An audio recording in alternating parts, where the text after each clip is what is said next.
1975 देश में इमरजेंसी लगाई जा चुकी थी। मोदी उस वक्त सिर्फ 24-25 साल के थे।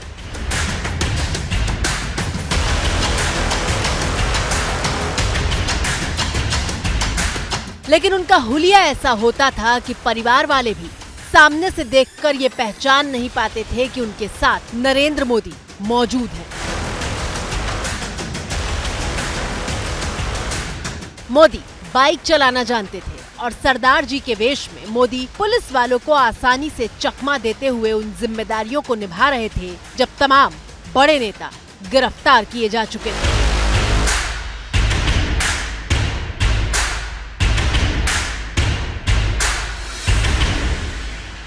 सरदार जी के वेश में जब बाहर निकले थे तो एक बार उनको ऑटो रिक्शा वाला सरदार जी मिल गया था और वो पंजाबी में बात करना शुरू कर दिया था उसने, तो थोड़ी मुश्किल हो गई थी।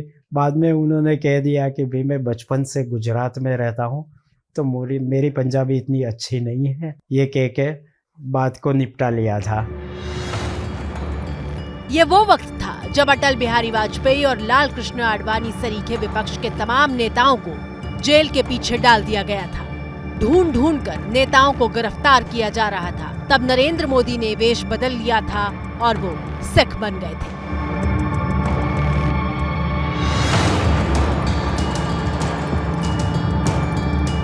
फिर हमारी मित्रता बढ़ने का सबसे बड़ा कारण है इमरजेंसी में हम दोनों ने भूगर्भ में साथ में काम किए और मैंने मेरा नाम बदल दिया तो मैं लालजी भी हो गया, वो सरदार जी हो गए। तो पगड़ी पहनकर घूमते रहे, वो मोटरसाइकिल चलाते थे, मैं नहीं जानता था मोटरसाइकिल। हम दोनों साथ में काम करते रहे और बड़ा अच्छा काम किया। तब से हमारी मित्रता ज़्यादा अच्छी बन गई। मोदी आज देश के प्रधानमंत्री हैं, लेकिन उन्होंने इमरजेंसी को जिया है। आपातकाल के वक्त मोदी के अनुभव और उनकी टीस बहुत गहरी है। इसलिए जब देश के संविधान और अधिकार की बात आती है तो मोदी कांग्रेस से इमरजेंसी पर हिसाब मांगना नहीं भूलते। जो लोग इस देश के संविधान की गरिमा से समर्पित हैं, जो लोग भारत की लोकतांत्रिक परंपराओं पे निष्ठा रखते हैं, उनके लिए 25 जून न भूलने वाला दिवस है। भारत के लोकतंत्र में जो काला धब्बा लगा था उसके 50 वर्ष हो रहे हैं। भारत के संविधान को पूरी तरह नकार दिया गया था, देश को जेल खाना बना दिया गया था, लोकतंत्र को पूरी तरह दबोच दिया गया था। संसद के सत्र का पहला दिन था। विपक्ष मोदी सरकार के खिलाफ प्रदर्शन के लिए संविधान की प्रति हाथ में लेकर पहुंचा था, लेकिन मोदी ने भी आपातकाल की याद दिलाकर आईना दिखाया और 25 जून की सुबह मोदी ने एक के बाद एक 4 ट्वीट करके कांग्रेस पर अटैक किया।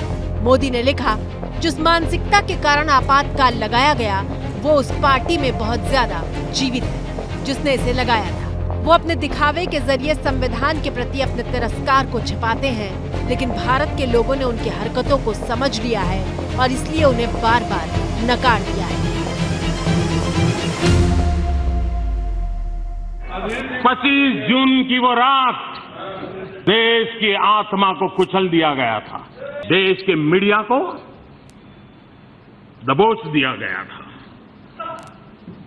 देश के महापुरुषों को जेल के सलाखों के पीछे बंद कर दिया गया था, पूरे हिंदुस्तान को जेल खाना बना दिया गया था। और सिर्फ किसी की सत्ता चली न जाए इसलिए।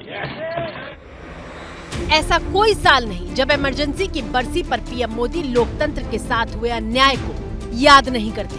आज हम भारत की बात में आपको बताते हैं कि इमरजेंसी के वक्त आखिर मोदी क्या कर रहे थे।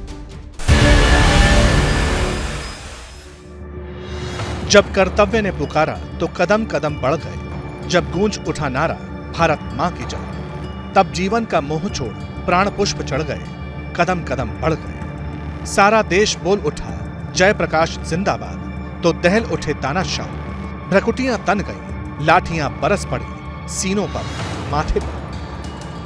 कविता की ये लाइनें प्रधानमंत्री मोदी की निजी डायरी की हैं। ये वो वक्त था जब नवनिर्माण आंदोलन चल रहा था।